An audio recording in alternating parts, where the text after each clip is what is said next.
Welcome, Taurus, to your August 2023 monthly ethics reading with me, Daniel Natal, so you can get your Natal chart.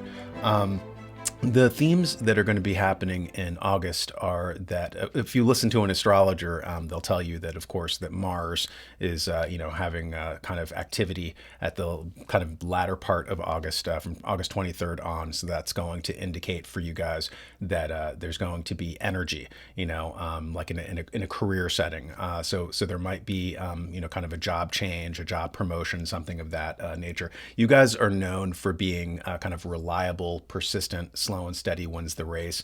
And you guys are always like kind of methodical, and you're known for being good architects. You're known for being good kind of lab technicians and accountants, technical writers, that kind of stuff. You guys are very trustworthy. And as I've said many times before, that, personality type, and this is what the readings are more based on than kind of astronomical bodies in the sky, is your personality type. And I'll use Taurus, of course, as shorthand for people of your personality type. With the Myers-Briggs system, you guys are seen as ISFPs, which is introvert, feeling, sensing, and perceiving. And with the DISC system of personality typography, the taxonomy there, you guys are known for under the C for conscientious, and DISC, of course, stands for people who they communicate with people either through dominance, influence, steadiness, or conscientiousness. And you guys fall into the conscientious thing. So this month, you guys are going to be known for your kind of conscientiousness in your job. You may, as I said, have many opportunities related to that. And I'm going to give you a reading from my lovely ethics cards, as you see that here. The ethics cards are basically just quotes from famous philosophers, thinkers, ethicists, and I am an intuitive person, and I believe that the universe may have a message for you in the upcoming month. And let's pick 3 cards at random, and we will see what messages the universe, and by extension, the philosophers, have for you. And one is Theodore Roosevelt. He says, "To educate a man in mind and not in morals is to educate a menace to society." So I like that one. To educate a man in mind and not in morals is to educate a menace to society. People forget how important ethics is in training people. Schools used to be about character formation first and foremost. They weren't vocational. Right now, everybody thinks school is preparing you for a career or something like that. Historically, school was seen as I said, character formation, ethics, morals, like imparting these skill sets into people.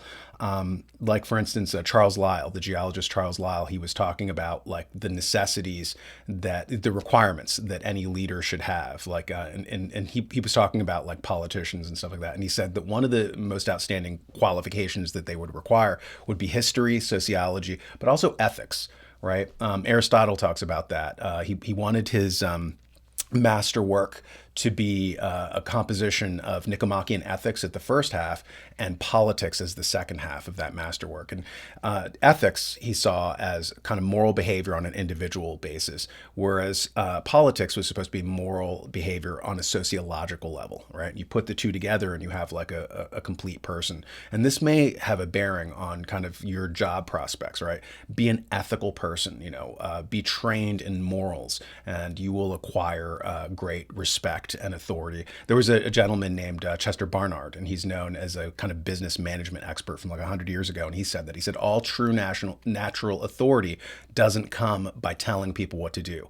Doesn't come by, kind of fiat from up high. He said it is generated by moral authority, right? So that's like a message for you for this month. Regarding any kind of job searches or promotions. The next one is, the most courageous act is still to think for yourself. Coco Chanel, right? The most courageous act is still to think for yourself. And that also kind of goes with the, kind of like be entrepreneurial is what it's telling you this month. And then G.E. Moore, whose Principia Ethica I'm a big fan of. G.E. Moore, from 100 years ago, he said, "Virtue has been the chief competitor with pleasure for the position of the sole good," right? Today, we're kind of trained in utilitarianism. We're trained by the teachings of Jeremy Bentham and John Stuart Mill that everything that you do is basically to avoid pain or to go toward pleasure, right? And that's what we're told. That's what the hedonists believed, the hedonist school of philosophy back in antiquity. And people have grasped onto that since like the 1800s. But the older, kind of philosophical position was that virtue, right? You should be aspiring toward virtue, toward excellence. Virtue has been the chief competitor with pleasure for the position of the soul good, right? So you should be applying yourself regarding virtue. And so those are some of the themes that may be affecting you this month. And I'm going to end that here. You're going to have a great August, and I will see you next time. Remember to hit the like and subscribe buttons if you want to have extra personal ethics coaching. If you have an issue or anything like that, you can set up a Zoom call with me by pressing the buttons down below in the description. Pick what calendar date and time you want, and we can hash over whatever thorny dilemma that you might be facing. Also, check out my Ethics Fundamentals course. The links are below, and I'll catch you next time. The world is suffering from a moral decline. We've been lurching from one crisis after another due to a lack of ethics in society. You can do your part now by considering ordering my Ethics Fundamentals courses for your children, or if you're a small business owner, using them as part of your onboarding process for new employees. Employees these days have horrible soft skills. Help them out by teaching them ethics. Businesses lose 7% in revenue due to employee theft. Train a more ethical workforce and save some of that money. According to the Ethics Center in Australia, a 10% increase in ethical behavior is associated with an increase of 2.7 to 6.6% in individual wages. Implementing ethical structures makes your company more investable as well. Make ethics a part of your business processes, or if you're a parent, part of your homeschooling curriculum. Go to www.actionableethics.com and press the button to order the course. Actionableethics.com. Order now.